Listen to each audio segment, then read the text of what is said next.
درې ګټورې خبرې د روژې دپاره او دغه درې د روژې نه وروسته دپاره هم. دا داسې کارونه دي چې روژه کې هم باید موږ وکړو او روژې نه وروسته هم باید ځان سره انتقال کړو.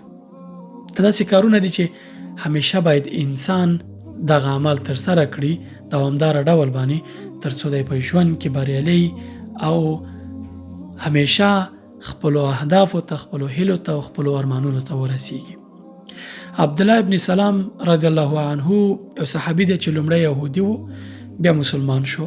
دی فرمایي چې رسول الله صلی الله علیه وسلم کله چې هجرت کې مدینې ته راغی نو ټول خلک پرې راټول شو. زم راغلم، خلک ورته راغلل مخې ته، زم راغلم.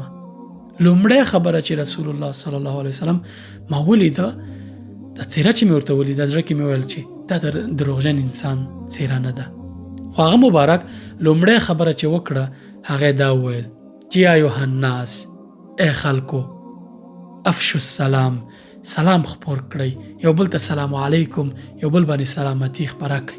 یعنی همیشه د سلامتی کې سلام کې خواله دا ده چې ته یو بل انسان ته دا ډاډ ورکړي چې ته زما لخوا سالمې، زما لخوا خوندي، هیڅ ضرر درته نه رسوم.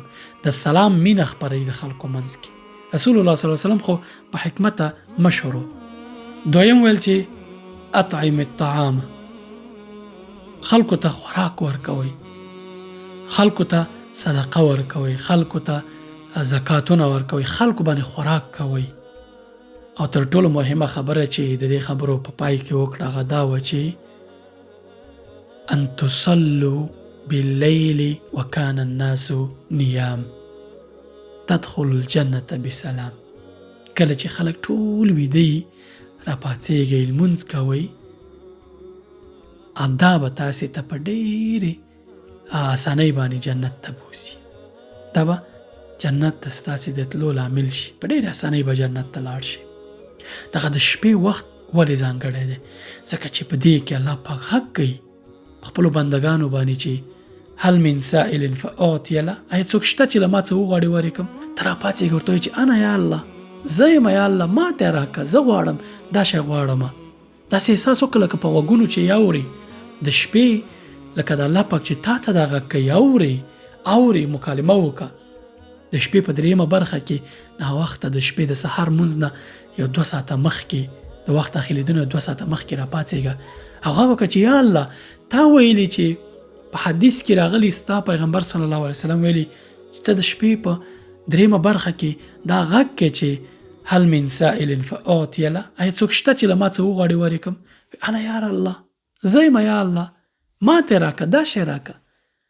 هل من مستغفر فاغفر له، آیا څوک شته چې بخښنه وغواړي چې زه ورته بخښنه وکړم؟ ته ورته وایې چې یا الله، زه یم هغه کس چې تا ورپې غږ کړی، زه یم، زه ګناهګار یم، زه راپورته شوی یم، دا بخښنه ما ته وکړه.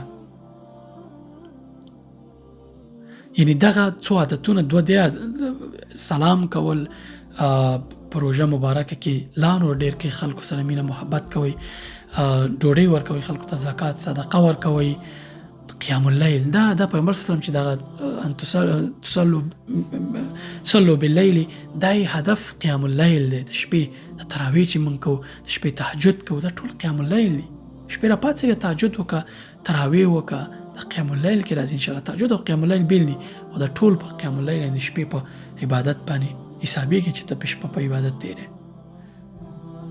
روژې نه وروسته دا عادتونه ځان سره انتقال کړه چې سلام اچوې په خلکو باندې، دویم دا چې خلکو ته صدقه ورکړې، دریم دا چې د شپې عبادت کوي. دا ځانګړي انسانان دا د شپې عبادت کوي، دا تهجد، دا قیام اللیل خاص بندگان د الله کوي، ځکه ټول خلک ویده، خاص بندگان راپورته کېږي، خپل رب سره راز نیاز کوي. السلام علیکم ورحمت